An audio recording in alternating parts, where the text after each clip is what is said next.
Muy bien, hermanos, continuamos con lo que hemos estado desarrollando hasta ahora, comentando el catecismo de la Iglesia Católica. Ya iniciamos a hablar en programas anteriores acerca de la revelación. Ahora vamos a compartir con ustedes las etapas de la revelación. Entonces, sin más preámbulo, vamos a iniciar a compartir pantalla el catecismo. Aquí está el catecismo y nos dice segundo, la etapa de la revelación. Y dice, desde el origen Dios se da a conocer. Del origen obviamente se refiere efectivamente al Génesis, al inicio. Después en el siguiente programa vamos a hablar de la etapa de Noé. Aquí estamos hablando desde el inicio hasta Noé. Estos artículos que vamos a compartir. Dice el numeral 54 del catecismo. Dios, creándolo todo y conservándolo por su verbo, da a los hombres testimonio perenne de sí en las cosas creadas, y queriendo abrir el camino de la salvación sobrenatural, se manifiesta además personalmente a nuestros primeros padres ya desde el principio. Dei Verbum 3. Los invito a una comunión íntima con Él, revistiéndolo de una gracia y de una justicia resplandeciente. Bueno, vamos a partir de este principio de que efectivamente nos tenemos que poner en contexto, ¿no? En primer lugar, ya esto que dice la primera parte lo comentamos en programas anteriores. Solo baste decir de que Dios crea todo el universo visible fundamentalmente para su criatura, es decir, para el ser humano. Todo lo que usted ve que se creó, no se creó para sí mismo, ni tiene autonomía en sí misma, sino que es gobernada por Dios, pero además es un obsequio de Dios para la humanidad. Esto es muy importante que lo tengamos bien presente.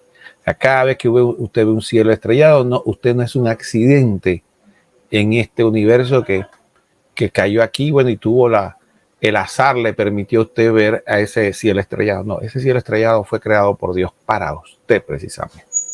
Ese es el amor de Dios. Y la manifestación de la creación de Dios que se nos presenta, no solamente es en cuanto al aspecto que tiene sentido de la razón de entender de que si hay un reloj, tiene que haber un relojero, sino también en la manifestación del amor y la generosidad de Dios. Recordemos que desde el principio en el Génesis ya se nos manifiesta efectivamente el hecho de que Dios crea todas las cosas y las pone bajo la autoridad del hombre. Entonces, en un proceso, poco a poco, el hombre va ganando autonomía, reconociéndose con la figura fundamental de la que somos nosotros, administradores, más no dueños de la creación. Entonces, como buenos administradores, podemos hacer uso de ella de manera correcta, según la recta razón, obviamente para satisfacer nuestras necesidades, pero también para disfrutar de ella. Entonces, de esta manera, Dios también manifiesta un aspecto muy importante que es su amor para nosotros. Pero además de eso, ya, como dicen algunos teólogos, el natural, es decir, el ser humano solo haber sido creado de manera natural, haber sido puesto en este plano de la realidad, es decir, en esta creación visible, y que el ser le hubiera dado primacía sobre la creación y que además es administrador o el principal administrador de todo ello, ya es más que suficiente para hablar de la generosidad de Dios. Sin embargo, cuando hablamos del amor de Dios, hablamos de un amor inmenso. Y generalmente nosotros pensamos que es un amor inmenso, es un amor grande, porque es la connotación que tenemos en español. Sin embargo, la palabra inmenso tiene que ver o significa fundamentalmente sin medida. Es decir, que no lo podemos ni siquiera razonar ni pensar la amplitud, la grandeza del amor de Dios. Entonces, ya De por sí, como decíamos, ese aspecto natural es más que suficiente. Sin embargo, Dios decide dar algo más. Primero, decide relacionarse específicamente con su criatura. Y esto significa que Él, a pesar de ser el totalmente otro, el omnipotente, el eterno y también perfectísimo, espiritual, que es todo, que contiene en sí toda la sabiduría, decide relacionarse con su criatura, que es falible, que es pequeña, que es material, cuya inteligencia no es tan amplia. Dentro de sus criaturas inteligentes es la menos inteligente, ¿no? El ser humano, y sin embargo decide relacionarse específicamente con el ser humano y se le manifiesta personalmente. Ese es lo que encontramos nosotros que nos muestra en los textos bíblicos cuando se manifiesta que Dios trataba de manera directa con nuestros primeros padres, que llamamos Adán y Eva. Era un trato directo, íntimo, personal. Entonces, esa cercanía que Dios busca con su criatura también es una manifestación de amor. Si ponemos a analizar el texto sagrado, vemos que las otras criaturas son desarrolladas por el poder de la palabra. Dice que Dios dijo y se hizo. Sin embargo, se toma un detalle muy particular con el hombre, porque el hombre dice que es amasado, es decir, se toma la figura del alfarero, el barro, y es amasado para dar a entender la personalidad. Sabemos que Dios, esto de amasar en las manos, no son más que figuras poéticas para transmitir esa intimidad, esa cercanía, ese amor. Es decir, por poner un ejemplo, un venado, un tigre, el elefante, el árbol, la roca, el pez, el mar, fueron hechos, podríamos decir, a distancia. Dios hizo que se hiciera. Sin embargo, cuando va a crear al hombre, al ser humano, lo hace de manera personal, ¿no? Es algo parecido, como haciendo una analogía con el ser humano, es que cuando no es lo mismo para ustedes que usted pague para que le hagan algo, aunque lo aprecie, es hermoso, es bello y todo lo demás, que usted mismo se ponga a hacerlo. Es algo mucho más personal, más directo, y obviamente le toma el trabajo, el aprecio, el amor, porque lo está haciendo por sí mismo. O como dicen algunos otros, ¿no? Usando el argot popular, de que cuando tú quieres que algo salga bien, lo haces tú mismo. Es decir, cuando algo tiene importancia para ti, te tomas el trabajo de hacerlo a ti mismo. Y ahí vemos esa cercanía a Dios en ese aspecto de la revelación. Dicho esto, hermanos, entonces sí, aquí vemos que viene este aspecto efectivamente de la cercanía a Dios, ese aspecto que nos presenta de la primera etapa, la revelación, desde la creación, desde el hombre, lo que el hombre es y esa relación con Dios. Entonces, a partir de ahí, entonces vemos que otra verdad que nos enseña el catecismo, que efectivamente nuestros primeros padres fueron creados en gracia, en una gracia de justicia resplandeciente. Es decir, podemos decir que nuestros primeros padres, Adán y Eva, eran inmaculados. Inmaculados porque no habían cometido pecado y también porque estaban totalmente adornados por la gracia de Dios. Entonces, no tenían el desorden que nosotros tenemos en nuestro ser, consecuencia de la herida del pecado original. Entonces, es bien importante para que entendamos la realidad y también lo que vamos a hablar después de la malicia del pecado original, que tengamos esto muy presente.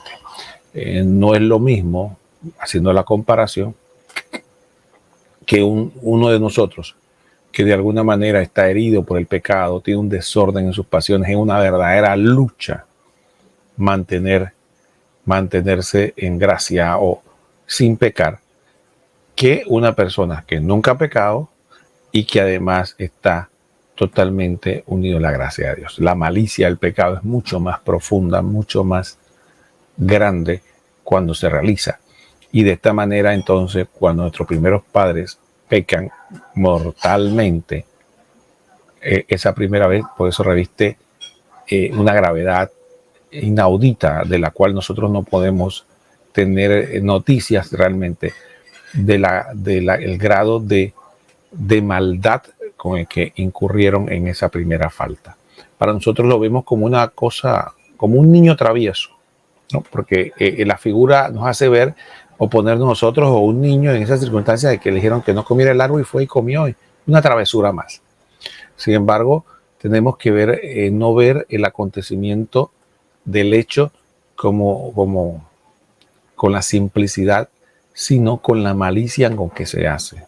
No, la malicia con que se hace, o sea, que no se hizo, diríamos, llevado por una pasión desenfrenada, o no, es que no tuvo tiempo de razonarlo, estaba ofuscado por sus pasiones, por sus deseos, por su desorden. No, ninguna de esas situaciones le ocurrió. Podríamos decir que fue una decisión bastante bien sopesada, pensada, aunque con información falsa, pero igual que ocurre con nosotros, él tenía una conciencia a la cual acudir para que le dijera que lo que estaba haciendo no estaba bien.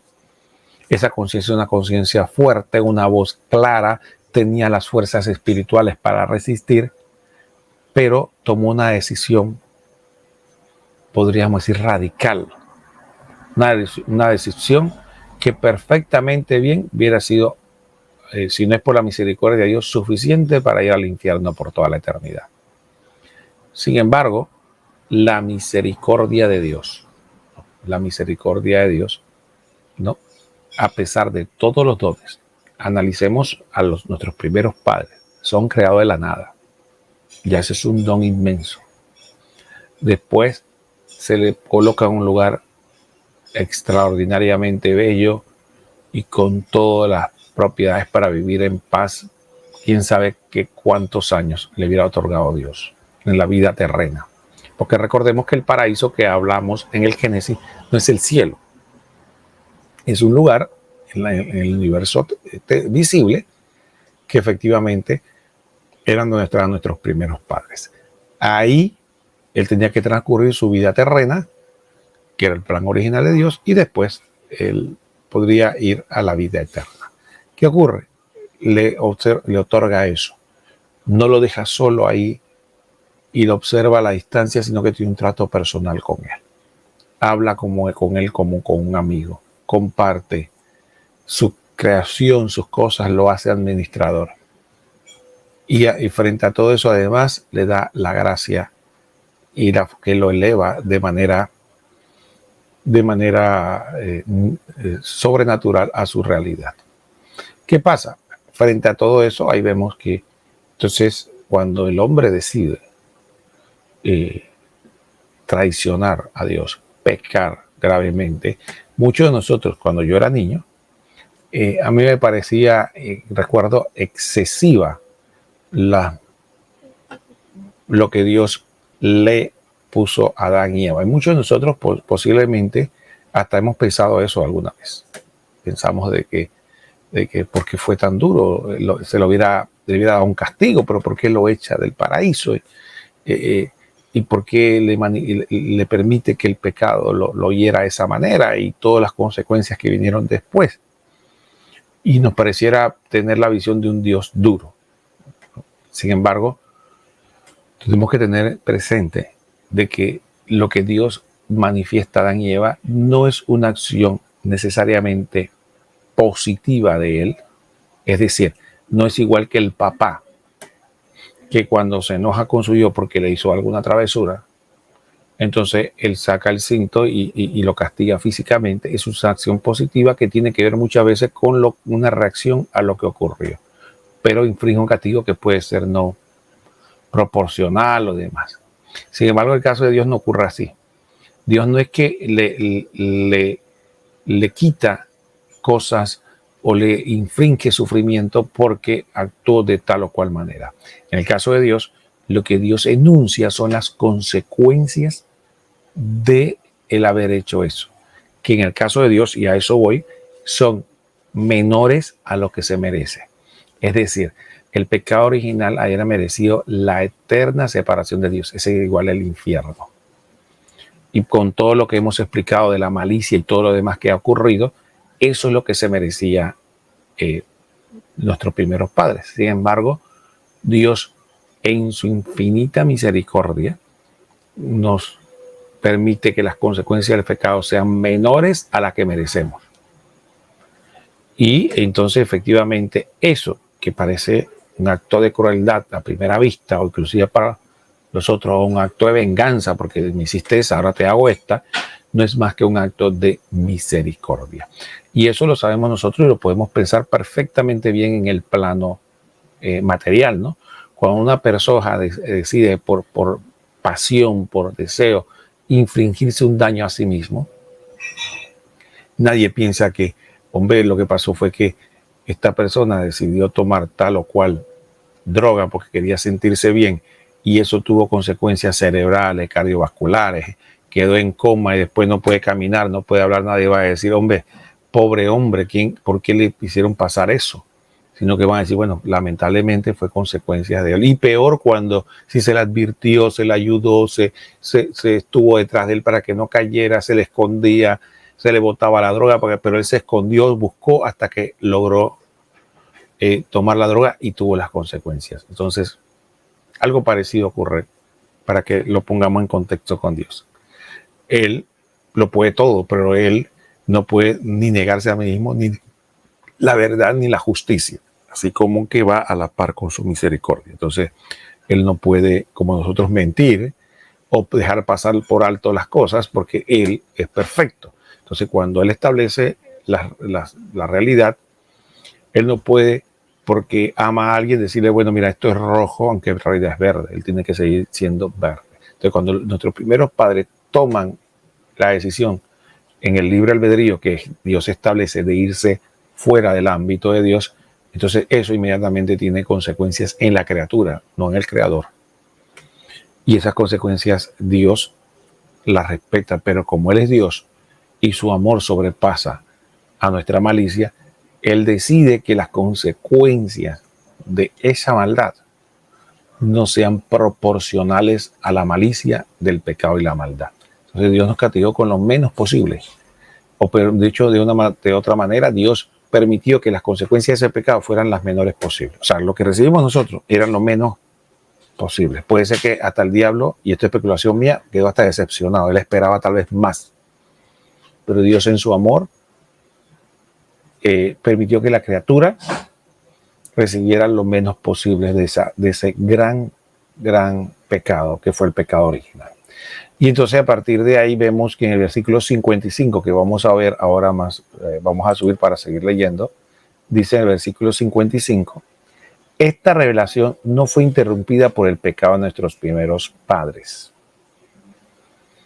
Dios, en efecto, después de su caída, alentó en ellos la esperanza de la salvación con la promesa de la redención. Y tuvo incesante cuidado del género humano para dar la vida eterna a todos los que buscan la salvación con la perseverancia en las buenas obras. Dei Verbum 3. Cuando por desobediencia perdió tu amistad, no la abandonaste al poder de la muerte. Reiteraste además tu alianza a los hombres. Plegaria Eucarística cuarta, misal romano. Esto es algo que oramos en la Santa Misa, ¿no? Durante la oración, durante la consagración. Entonces vamos a ver algunos aspectos. Miren, esta revelación, es decir, esta relación de Dios, esta revelación que dice aquí, ¿no? Esta revelación que nos manifiesta aquí, ¿no? Es importante que es lo que tengamos presente. Esta revelación no fue interrumpida por el pecado de nuestros primeros padres. ¿Qué significa eso? Que a pesar de la malicia, Dios no abandona al hombre. Cuando Dios lo expulsa del paraíso, no dice, bueno, borrón y cuenta, bueno, vamos a hacer otra criatura, vamos a eliminar o dejar esta abandonada a su suerte. No no decidió ignorarla, no, siguió tratando con ella en medio de las circunstancias. De hecho, hay un texto en el Génesis muy hermoso que habla de que después de que nuestros primeros padres se sintieron desnudos debido a haber cometido el primer pecado, nos presenta a Dios que de manera personal los viste. Recordemos que esa desnudez tenía una connotación del estado de su conciencia frente a Dios. Es como el hombre, todo lo que hemos pecado y nos sentimos descubiertos por Dios, tenemos esa sensación de desnudez ante la vista del amor de Dios, ante la vista, no porque Dios no recrimine nada, sino que nuestra misma naturaleza se resiente ante la presencia de Dios. Por eso el hombre pecador generalmente tiene la tentación de huir, esconderse de Dios, no ir al encuentro con Él. Siempre recuerdo una frase del Papa Francisco que decía que Dios no se cansa de perdonar, el hombre se cansa de pedir perdón. Y esa es nuestra condición. El hombre se esconde, Dios lo busca, lo llama. ¿Por qué lo llama? Si Él sabe sus pensamientos, sabe dónde está, sabe todo. Pero lo llama porque respeta su libre albedrío. El hombre respeta que si Dios respeta que si el hombre decide esconderse, aunque no se le puede esconder, pero él entiende ese esconderse, no quieres tratar conmigo y yo tengo que respetar eso. Por eso lo llama, para que él, ante su llamada, por decisión propia, salga para encontrarse con él. Entonces, al ver que no salen, le dice, ¿dónde estás? ¿Por qué no sales? Estoy desnudo. ¿Quién te ha dicho que estás desnudo? Entonces ahí se confiesa con el Señor, y Dios, en un acto de misericordia, no los deja desnudos. Ese cubrirlos no solo la desnudez física, sino también esa desnudez espiritual. Dios le muestra su amparo, su compañía. Sin embargo, una cosa importante, como es justo, no puede o no quiere o no debe, como quieran decirlo, porque cuando las palabras humanas para con Dios se quedan cortas, pero vamos a hablar de esa manera, eliminar la justicia y por lo tanto las consecuencias de los actos que hicieron. Pero el primer pecado no rompe esa revelación, ese Dios manifestarse al hombre. Entendamos esto, en el sentido de revelación aquí, es esa manifestación que Dios tiene para con el hombre. Ya en el Nuevo Testamento, la carta de San Juan siempre nos refiere que Dios nos llama primero. Dios siempre es el que actúa primero. En el Apocalipsis nos dice que Él está a la puerta y llama y toca. Siempre es Dios el que tiene la iniciativa, el que nos busca, el que nos llama, el que está pendiente de nosotros, aunque nosotros tengamos la percepción equivocada de que es un Dios lejano, un Dios que no está cerca de nosotros. Entonces, ¿qué hace Dios? Dios, cuando nos manifiesta, y eso aparece efectivamente en el Génesis, cuando Dios empieza a interrogar qué fue lo que ocurrió, para que se dé una confesión. Recordemos, esa interrogación, ¿por qué se da? Si ustedes se ponen a pensar, Dios lo sabe. Dios hubiera podido decir, ni me digan, ni me cuenten, yo sé lo que pasó. Pasó esto y esto y esto. Sin embargo, era importante que se hubiera la confesión. ¿Le suena eso a nuestro sacramento? Tiene que haber confesión, tiene que haber reconocimiento de culpa, tiene que haber aunque sea imperfecto, como fue el caso, por ejemplo, de Adán y de Eva, que al final no reconocieron totalmente su responsabilidad, sino que empezaron un poco a echarle parte de la culpa al otro. Pero sin embargo sí hubo reconocimiento de culpa, eso fue, y arrepentimiento. Eso definitivamente es importante. Y por eso lo del interrogatorio. Y entonces, a partir de ahí, vamos a encontrar esta concepción importante. Entonces Dios, una vez escucha la confesión, una vez escucha todo lo que estamos hablando, entonces efectivamente Dios empieza a explicitar las consecuencias de lo que el pecado o este primer pecado provocó. Pero a partir de allí también hace lo que llamamos nosotros el protoevangelio. Génesis 3:15. Y a eso se refiere este texto que dice, esta parte del número que dice, Dios en efecto después de su caída alentó en ellos la esperanza de la salvación con la promesa de la redención. Entonces, ¿a qué se refiere ellos con efectivamente, la esperanza de la salvación con la promesa de la redención? Génesis 3:15. Enemistad pondré entre ti y la mujer, entre su simiente y la suya. Entonces, esa promesa de que a través de la mujer, una mujer que va a tener enemistad con Satanás, y que la simiente de esa mujer iba a pisar la cabeza de Satanás, del enemigo, del gran dragón, era la victoria contra el pecado y de la muerte, y contra aquel que tenía esclavizado, como dice la carta a los hebreos, tenía esclavizado a los hombres por el poder de la muerte. Entonces, ¿qué ocurre? Pues efectivamente, entonces ahí empieza la promesa que se hace palpable para nosotros con la venida de Cristo, que ese pasaje, Génesis 3:15, tenía esas connotaciones salvíficas, es decir, ese anuncio de la venida del Redentor. Entonces sí se da esa primera promesa. Entonces no solo alentó en ellos que siguieran viviendo, que siguieran adelante, sino que Él no los iba a abandonar.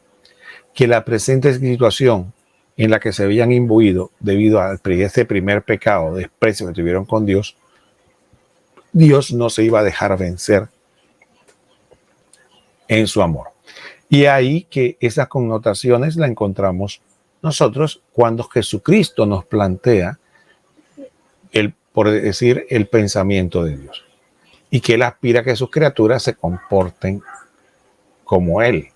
Cuando nos dice en el Sermón de la Montaña que nosotros tenemos que ser buenos como es el Padre Celestial, ¿no? Que hace salir el sol sobre buenos y malos y hace llover sobre justos e injustos, o santos y pecadores. Entonces, la bondad de Dios, la persistencia, el no desistir de su criatura a pesar de que su criatura se le revela una y otra vez, es esa insistencia y eso de no decepcionarse. Entonces ahí vemos un poco el tema de la espiritualidad nuestra cristiana católica. Por eso el Señor nos pide a nosotros algo que obviamente sobrepasa nuestras fuerzas, que es el poder amar a los otros como Él los ama. Porque nosotros muchas veces, cuando es el otro, hay que actuar con toda rectitud y toda la potencia del castigo que se pueda merecer. Pero considerar nosotros hay que tener misericordia, comprensión, cuidado, indulgencia. Entonces, ahí vemos, ¿no? Entonces, Dios nos dice, ¿no? El punto está en que hay que tener ese amor, esa indulgencia, esa perseverancia en el bien, inclusive con aquellos que no son buenos. Entonces, ese comportamiento de Dios de manera persistente con su criatura rebelde es lo que viene Jesucristo a manifestarnos ya vivamente y presente en su manifestación, y es lo que viene a mostrarnos a nosotros como el camino de lo que Dios quiere que su criatura, porque recordemos que Dios quiere que su criatura se eleve, y elevarse no es irse hacia la tierra, hacia el infierno, hacia abajo, es elevarse a ser como dioses. En pocas palabras, Satanás sabía de alguna manera los planes de Dios, que querían que la criatura compartiera la naturaleza divina, que la criatura pudiera elevarse a Dios. Sin embargo, él lo que hizo para tratar de destruir los planes de Dios fue saber que la criatura instintivamente sin saber cómo explicar, sí sabía que tenía esa vocación, pero lo lleva por el camino de la desobediencia para alcanzar lo que Dios le tenía preparado. Esa elevación de Dios de la naturaleza humana es para alcanzar el máximo nivel de felicidad que pudiera siquiera imaginar. Por eso la palabra dice que el ojo no vio ni el oído vio lo que Dios tiene preparado para nosotros. O sea, el grado de felicidad al que Dios nos tiene preparado por este camino de la fe, de la obediencia a Dios, es más allá de lo que podamos imaginar. Dice que ni el ojo vio, no podemos imaginar. Así que sí hay un cierto deseo interno de todo ser humano de esa felicidad. Sin embargo, Satanás lo que hace es que desenfoca ese deseo de felicidad y dice, mira, el camino es este. El camino de la desobediencia de Dios, de la espalda, nos pinta a Dios como alguien que nos quiere quitar realmente nuestra felicidad, nuestros goces, nuestras alegrías, y que tenemos que rebelarnos contra Él. Entonces, ese a partir del primer pecado, esos son el drama humano. Bueno, y a partir de ahí, efectivamente,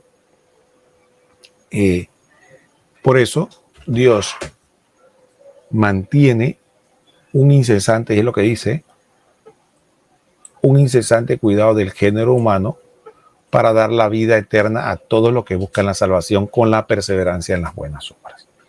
Entonces aquí efectivamente se dará el drama de nuestra vida espiritual. Y aquí empieza una y otra vez que se va a ver a través de la revelación. El hombre que quiere ser feliz o que escucha la voz de Dios para alcanzar esa felicidad o que escucha la voz del enemigo para enmascarar o presentarle una falsa alegría, una falsa felicidad que aprovecha simple y llanamente lo inmediato para proporcionar algún goce y hacer la gran mentira que gozar y ser feliz es lo mismo. Y seguro que muchos de ustedes, ahora que me escuchan, si se ponen a meditar profundamente, eso es lo que en la sociedad contemporánea nos presenta. Dice que gozar y ser felices son sinónimos. Entonces, que cada vez que nosotros tenemos que tener algún tipo de disfrute sensitivo, emotivo, corporal, para poder ser felices. Y si no tenemos ese goce sensitivo, entonces no somos felices, somos miserables. Sin embargo, Dios nos dice que no, que si bien el goce es la parte de la vida del hombre, no es que en el camino de Dios no hay goce, no hay gozo o no hay placer. Eso es falso. Eso es otra falsedad, otra imagen que Dios nos presenta. Sin embargo,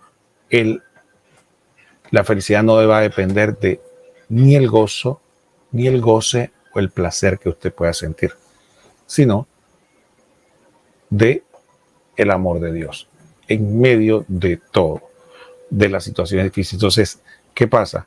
Para nosotros, muchas veces, los sentidos nos engañan y es más inmediato, ¿no? Lo más inmediato nos parece es la fuente de la felicidad, ¿no?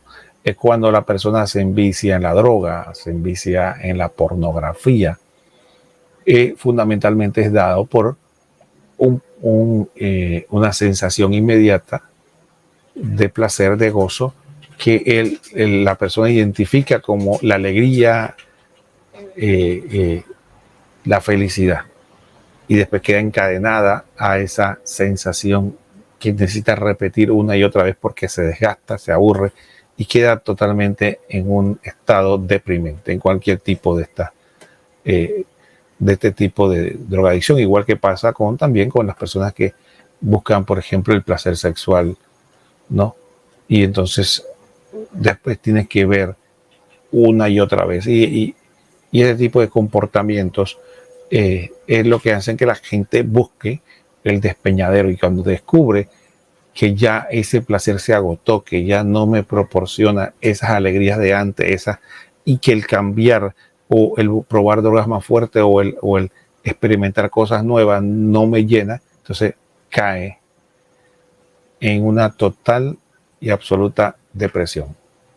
Tristeza total, la vida no tiene sentido, odio vivir, odio mi vida, no quiero seguir adelante.